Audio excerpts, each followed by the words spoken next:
Poetry is dangerous. From my book Orange Alert, Essays on Poetry, Art, and the Architecture of Silence, published by the University of Michigan Press. On April 19, 2007, after a day of teaching classes at Shippensburg University, I went out to my car and grabbed a box of old poetry manuscripts from the front seat of my little white Beetle and carried it across the street and put it next to the trash can outside Wright Hall. The poems were from a poetry contest I had been judging, and the box was heavy. I had previously left my recycling boxes there, and they were always picked up and taken away by the trash department. A young man from the ROTC was watching me as I got into my car and drove away. I thought he was looking at my car, which has black flower decals along its sides and sometimes inspires strange looks.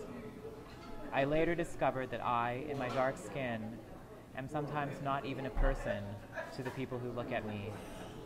Instead, in spite of my peacefulness, my committed opposition to all aggression and war, I am still a threat by my very existence, a threat just living in the world in a Muslim body. Upon my departure, he alerted the police. He told them a man of Middle Eastern descent, driving a heavily decaled white Beetle with out-of-state plates and no campus parking sticker, had just placed a box next to the trash can. My car has New York plates, but he got the rest of it wrong. I have two stickers on my car. One is my highly visible faculty parking sticker, and the other says, "Carrie Edwards for a Stronger America," which I just haven't taken it off yet in 6 years. Because of my recycling, the bomb squad came. The state police came. Because of my recycling, buildings were evacuated, classes were canceled, campus was closed. Not because of my recycling, really, but because of my dark body. Not really because of my dark body, but because of his fear, the way he saw me, because of the culture of fear, mistrust, hatred, and suspicion that is carefully cultivated in the media, by the government, and by people who claim to want to keep us safe. These are the days of Orange Alert, school lockdowns, and endless war. We are preparing for it, training for it, looking for it, and so, of course, in the most innocuous of places, a professor wanting to hurry home, hefting his box of discarded poetry, we find it. The man in the parking lot didn't even see me. He saw my darkness. He saw my Middle Eastern descent, ironic because though my ancestry is indeed Middle Eastern, I am Indian and look it. I've never been mistaken for a Middle Eastern man by anyone who'd ever met one. One of my colleagues was in the gathering crowd trying to figure out what had happened.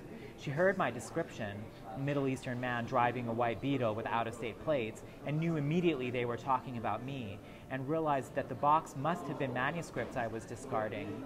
She approached them and told them I was a professor on the faculty there, and immediately a campus police officer on the scene said, "What country is he from?" "What country is he from?" she yelled, indignant. "Ma'am, you are associated with the suspect. You need to step away and lower your voice." At some length, several of my faculty colleagues were able to get through to the police and get me on a cell phone, and I explained to the university president who was on the scene and then to the state police that the box contained old poetry manuscripts that needed to be recycled. The police officer told me that in the current climate, I needed to be more careful about how I behaved. "When I recycle?" I asked. The university president appreciated my distrust about the situation, but denied that the ROTC cadets' 911 call had anything to do with my race or ethnic background. The spokesperson for the university called it a, quote, honest mistake, referring not to the young man from ROTC giving in to his worst instincts and calling the police, but to me, who made the mistake of being dark-skinned and putting my recycling next to the trash can. The university's bizarrely minimal statement let everyone know that the suspicious package beside the trash can ended up being indeed trash. It goes on to say, quote, "We appreciate your cooperation during the incident and remind everyone that safety is a joint effort by all members of the campus community." But what does that community mean to me, a person who has to walk by the ROTC offices every day on my way to my own office, which is just down the hall? Me, who was watched, noted, and reported, all in a day's work. Today, we give in willingly and wholeheartedly to a culture of fear and blaming and profiling. It is deemed perfectly appropriate behavior to spy on one another and police one another and report one another. Such behaviors exist most strongly in closed, undemocratic, and fascist societies. The university report does not mention the root cause of the alarm, that the package became suspicious because of who was holding it and who put it down and who drove away. Me. It was poetry I kept insisting to the state policeman who was questioning me on the phone. It was poetry I was putting out to be recycled. My body exists politically in a way I cannot prevent. For a moment today, without even knowing it, driving away from campus in my little Beetle, exhausted after a day of teaching, listening to Top 40 radio, I ceased to be a person when a man I had never met looked straight through me and saw the violence in his own heart.